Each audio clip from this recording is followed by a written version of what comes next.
महाराष्ट्राच्या राजकारणातील एक कणखर, लढवय्या आणि कुशल प्रशासक, ज्यांना संपूर्ण राज्य दादा या नावानं ओळखत होतं, त्या अजितदादा पवार यांचे विमान अपघातात निधन झाले। ही बातमी समोर येताच संपूर्ण महाराष्ट्रावर दुःखाचा डोंगर कोसळला।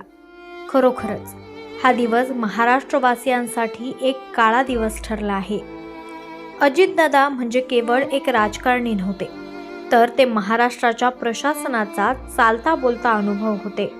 पहाटे कामाला सुरुवात करून रात्री उशिरापर्यंत फाईल्स, निर्णय आणि आढावे यात स्वतःला झोकून देणारा असा नेता विरळाच। 40 वर्षांहून अधिक काळ राजकारणात सक्रिय राहून जलसंपदा, अर्थ, नियोजन आणि ग्रामीण विकास यांच्यासारख्या महत्त्वाच्या खात्यांमधून त्यांनी महाराष्ट्राचा कणा मजबूत केला।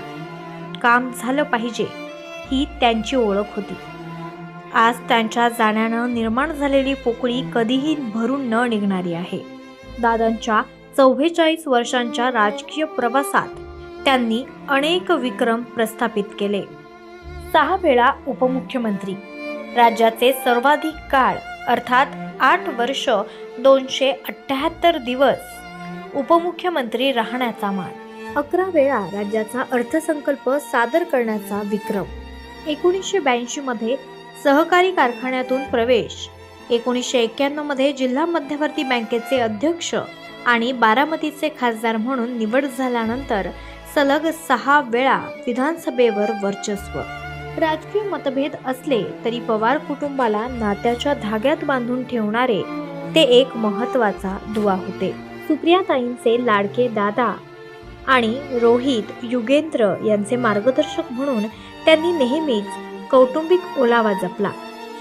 बारामतीमधील गोजूबावी येथे दाट धुके आणि कमी दृश्यमानतेमुळे अजितदादांच्या विमानाचा अपघात झाला।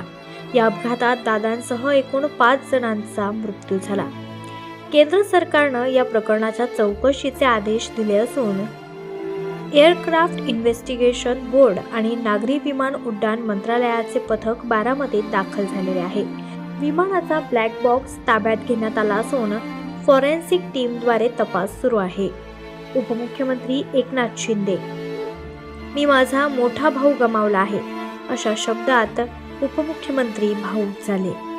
राज ठाकरे, महाराष्ट्राच्या राजकारणानं एक उमदा नेता गमावला, अशी भावनिक पोस्ट त्यांनी केली।